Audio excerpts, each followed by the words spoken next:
Good evening, everyone. Saying hello to you all the way from Southern California.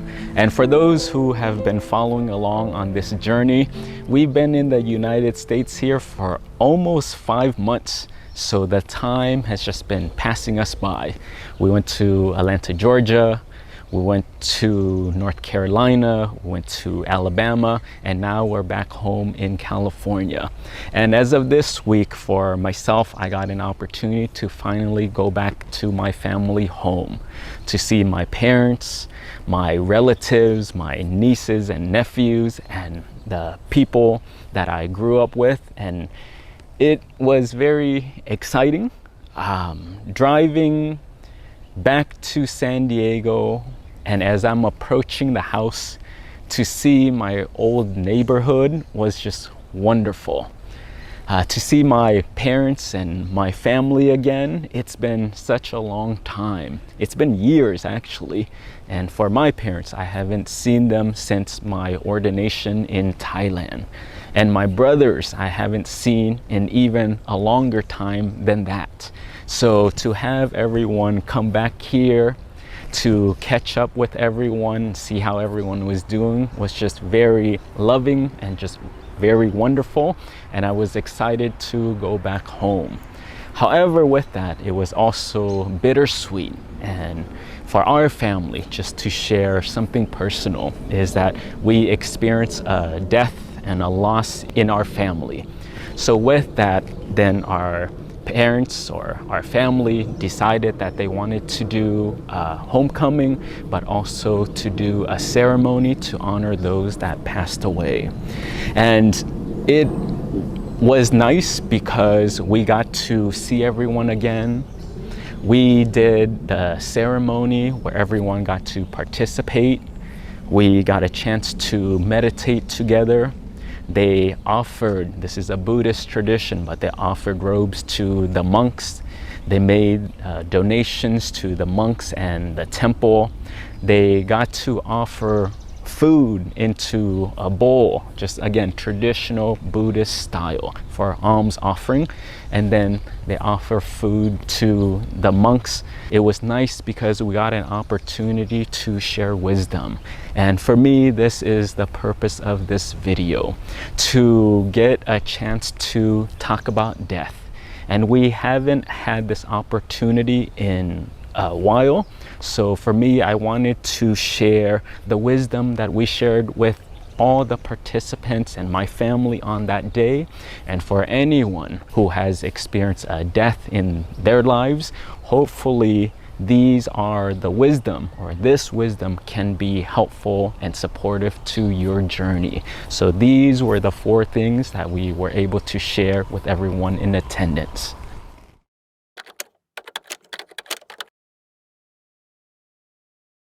Make merit or do good. I shared this many times, but from the monastic lens, from the Buddhist community, for us is it comes in 3 pillars for the lay community. The first part is to hold your precept or practice morality. The basic ones is just no killing, no stealing, no sexual misconduct, no false speech, and then also no intoxicants. This is the basic morality code, and when my family all got together, they took a vow to hold these 5 precepts. As of today, as of this moment, we are not going to do these things. The second part of doing good and making merit is practice generosity.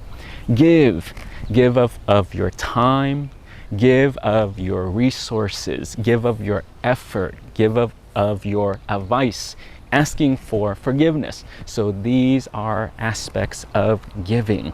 And the lay community got a chance to do that by offering robes to the monks, by offering donations to the monastery, by offering food to the monks. And they took effort, they used time, they put their energy in there, and they give wholeheartedly. They had the opportunity to listen to the wisdom and the teaching for the monks. These are all great things that we got to practice together. Then a last piece of it is meditation. To sit there, to close your eyes and allow your mind to be still. These three things, when we do them each time, each day, each moment, what it produces is this good energy, is this pure, bright energy. And in Buddhism, we call that merit, to do good deeds. So the first aspect that we always encourage people to do is, again, continue to do these things, continue to do good deeds, and continue to make merit.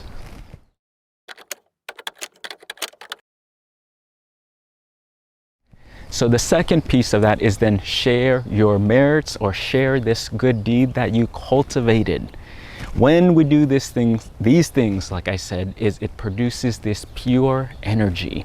And with this pure energy of morality, of generosity, and of meditation, because you cultivated that, then share that with others.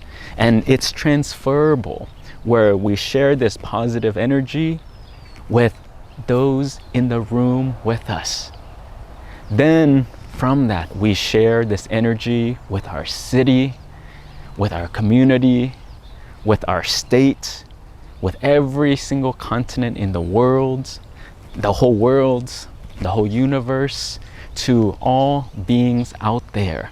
So this is particularly important because when we're talking about death, is that we can share this good energy, this good merit with those who have passed away.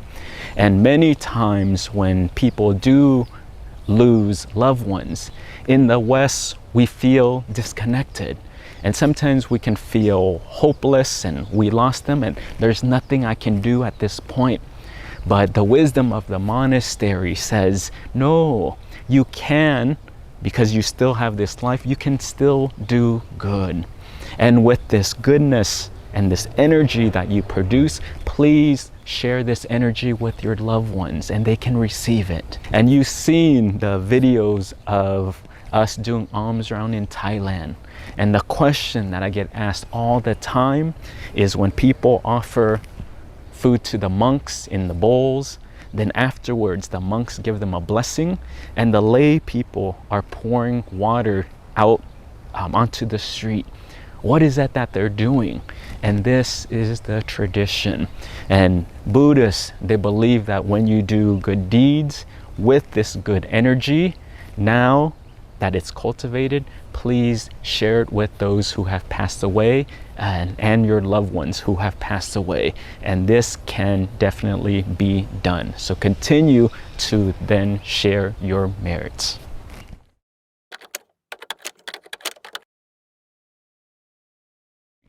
Asking for forgiveness. So when we're here on this earth and we have interactions with our loved ones, sometimes we can do things, we can say things, and we can think things that may be hurtful, that may be harmful, and may not be helpful in general. And sometimes we can hurt others with this. And so with that, then for Buddhists, we understand the concept of karma, that everything that we do with intention, it has a consequence. So when we have loved ones who passed away, part of the tradition and the training that we do is to ask them for forgiveness. And this ceremony, or this thought after our meditation, is to recognize that all the things that we have done with our loved ones, whether it was intentional or unintentional, because sometimes we would get busy, sometimes we would say things without even being aware of it, and maybe they can still keep it in their minds. But for us is, regardless of that, then we want to ask our loved ones who have passed away for forgiveness. And this is important to us is because we want to cut these negative karmic ties. So anything that I have done to you or have caused harm to you, is I ask for forgiveness.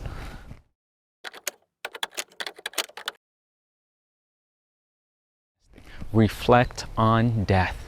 So in Buddhism, we always teach people to see the reality of things, to see the nature of things. And one of those things is death. We all, as humans, experience birth, we experience aging, we experience sickness, and then we experience death.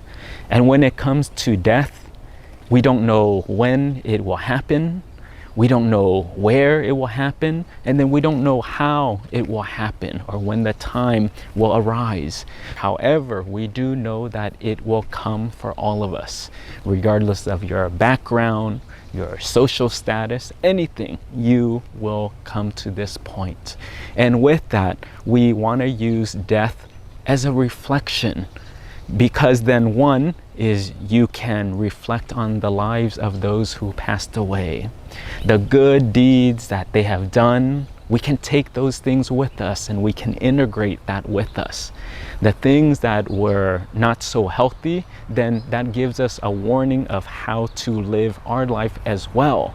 So use this experience of death, and yeah, of course it can be difficult, but again, this is just the reality of things. So hopefully we can use that to inspire us, to remind us of how do we live the rest of our lives.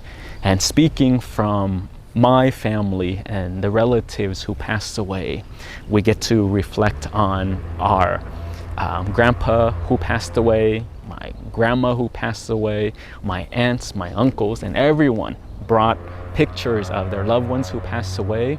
And this is an opportunity and a teacher for all of us. And to see in the room, to see my nieces, my nephews, being able to share this kind of wisdom with them at such a young age, I feel honored, and also at the same time is quite important and it's quite needed. So for those who have lost a loved one, remember to use this opportunity to take the good things and again then reflect on death and also your own life. So these are the 4 tips that I wanted to share with anyone who has lost a loved one. So to summarize, is the first one is to do good and to make merit.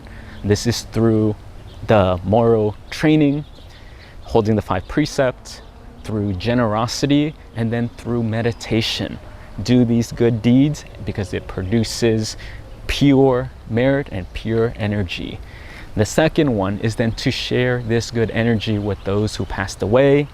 The third step is to ask for forgiveness. And then the fourth one is to use death as a reflection of how to live the rest of your life. I know this is a sensitive topic, but also a very important one. I think specifically living in the West, we're not taught this. We're not trained. This is not a topic of conversation. We don't experience death often, and hopefully we don't experience death often. And many times, and including myself, and the way I learned it was through personal experience and personal tragedies. But I wanted to share the wisdom and the perspective and lens from the monastery of how to look at death. And I hope this is helpful for someone out there. And if you are in that space, again, my heart goes out to you. And hopefully this is helpful. But as always, greetings to you all, sending you all my blessings to you and your family, and hope you're all safe. Sadhu.